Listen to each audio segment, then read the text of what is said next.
$10 a day. That's one coffee, one lunch, one thing you won't even remember buying next week.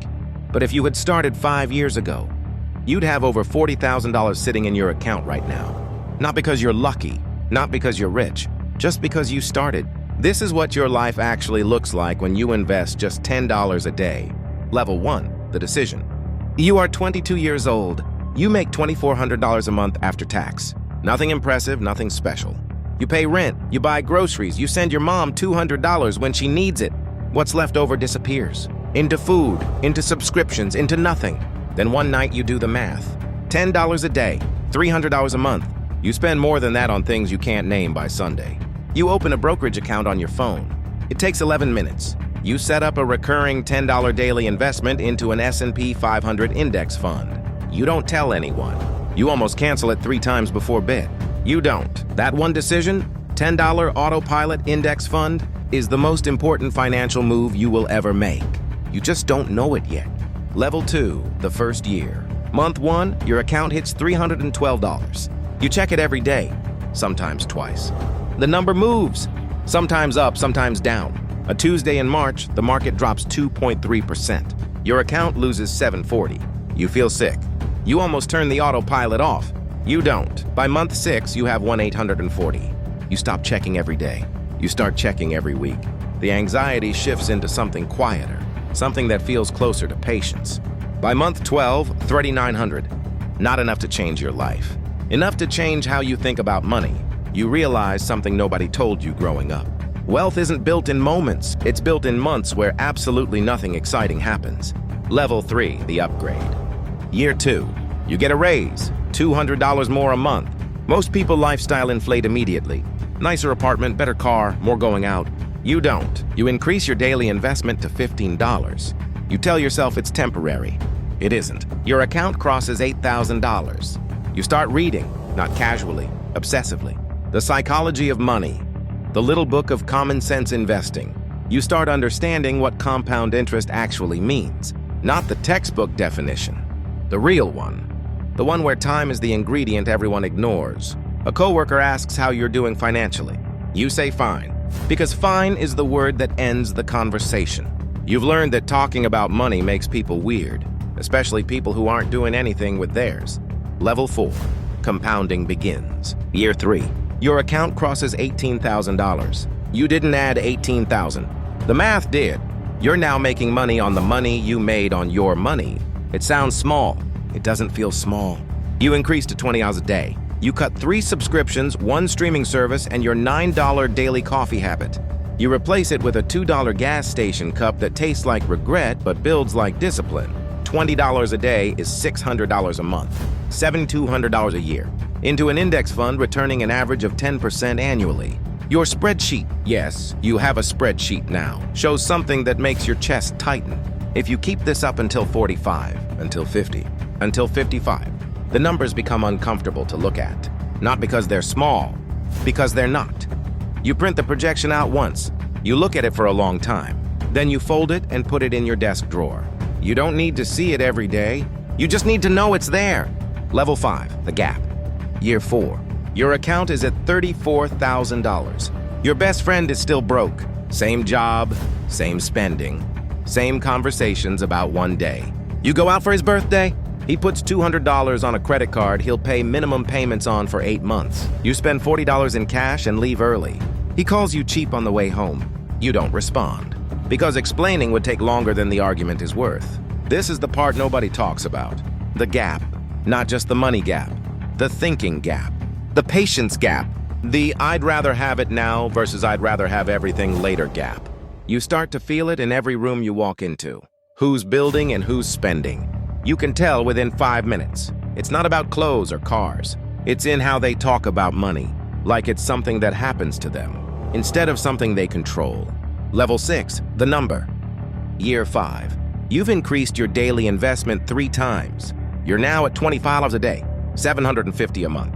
Your account sits at $54,000. You open it one Thursday morning before work. You stare at it for a long time. $54,000. You came from $10. Not a windfall, not an inheritance, not a side hustle that went viral. $10. Every single day, for 5 years, you feel something shift.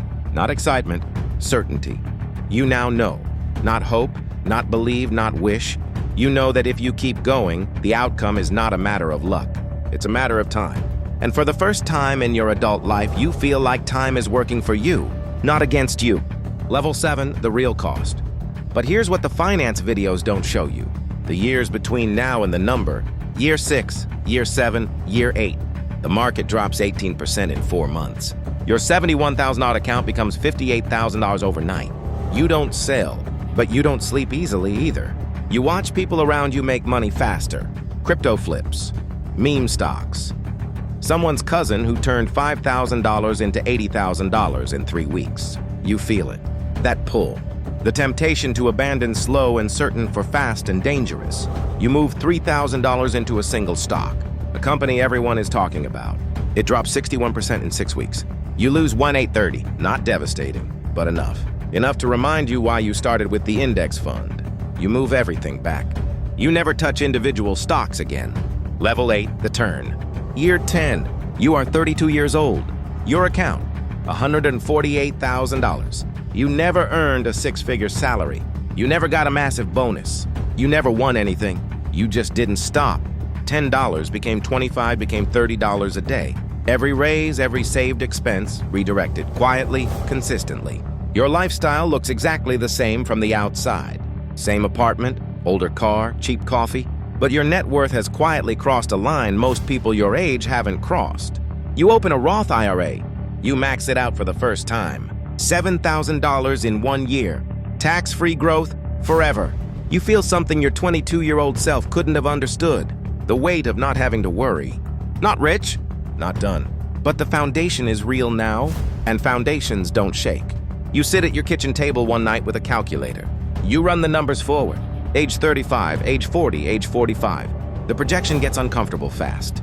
Not because it's bad, because you realize, for the first time, that the finish line you thought was far away is actually just a matter of not stopping.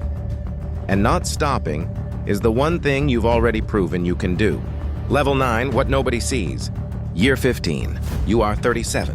Portfolio value, $390,000.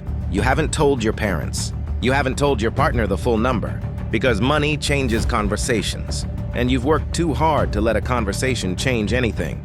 Your coworkers still talk about being broke, like it's a shared condition. You numb. You stopped correcting people a long time ago. There is a version of you that almost didn't start. That almost spent the $10 on something that no longer exists. A meal, a download, a night out that you don't remember.